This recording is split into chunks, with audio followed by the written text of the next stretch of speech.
ஒன்று தாங்க பூத்துருக்குது.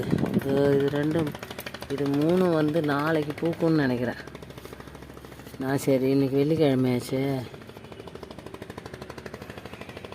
சாமிக்கு வைக்கலான்னு பார்த்தேன். இந்த ஒன்று தான் நல்லா பூத்துருக்கு.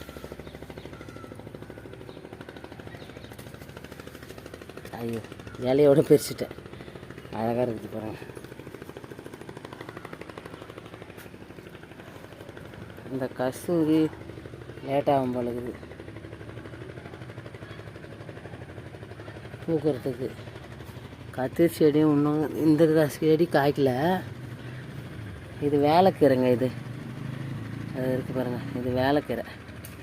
இது சாம்பார் வைக்கலாம், அப்புறம் வந்து காரக்குழம்பு வைக்கலாம். இந்த கத்திரிக்காய் பெருசாக இருக்குது, ஆனால் இன்னும் கொஞ்சம் பெருக்கணுமா என்னன்னு தெரியல, பெருக்கலை. இது ரெண்டுமும் பெருக்கலை.